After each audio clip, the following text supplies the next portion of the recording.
Statements by members in support of cutting ties with the monarchy, starting with the Honorable Odd Nod.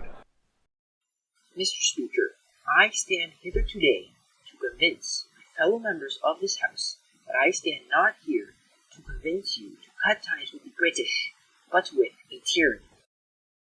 Canadians have followed in the shadow of this tyrant for too long, and it is time that we show to the world that we do not support the atrocities committed by the monarchy. Cutting our ties will bring us more freedom and more independence, which is currently being limited by the British monarchy. Keeping our ties symbolizes that we support their system of conquest, that we support their repression of minority peoples, and that we support their division of class.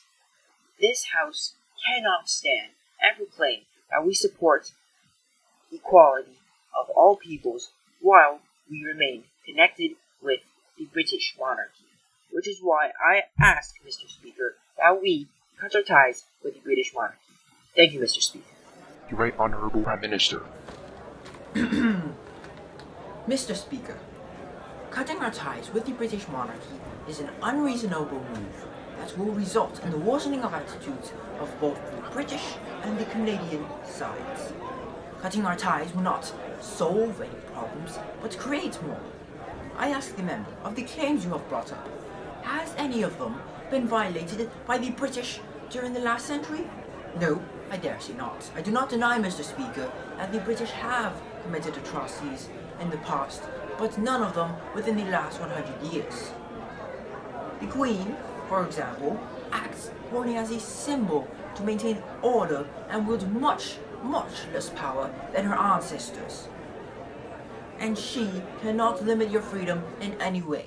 Not mine, not yours, nor anybody else who is within the limits of the law.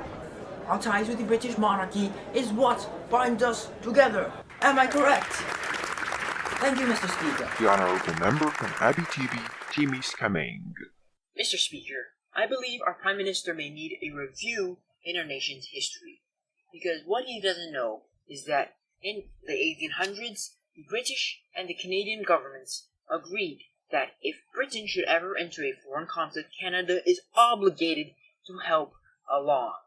Is this not an infringement upon our rights and our freedoms? Is this not an infringement upon our independence? If Canada should choose not to fight, were we given the choice? Nay, sire, we were not. It is with this occurrence and this reason that I ask the members of this House to join me in beginning the constitutional amendment process to cut ties with the British monarchy. Thank you, Mr. Speaker.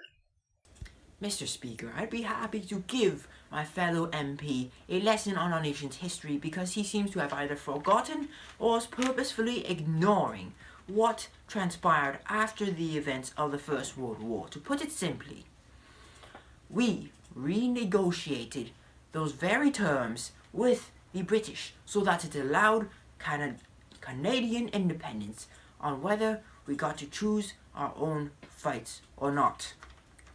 We exploited these freedoms numerous times in 1956 with the Suez Crisis, where we refused to join the British in invading the Suez Canal, and we refused to participate in the Chanak affairs, which, in case you didn't know, Mr. Speaker, happened only 5 years after the end of the First World War. As you know, our government operates independently from international interference, and that includes the British Empire and the British monarchy as well. With all those points in mind, Mr. Speaker, doesn't it seem absurd that the opposing member believes cutting ties with the British monarchy will bring us freedom and independence? Doesn't it seem as if their entire party platform is based on another motive, say, such as bringing about Quebec independence? Thank you, Mr. Speaker. The Honorable Member from Abitibi, Timiskaming. Mr. Speaker, this is the man who says F-A-R-T in his speeches, and we are supposed to believe him when it comes to an issue as important as Quebec's independence?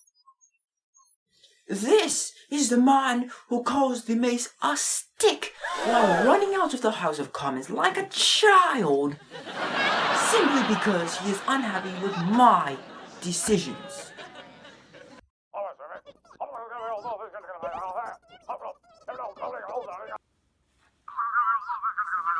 What is this junk? There's a bunch of doppelganger politicians running around and screaming at each other.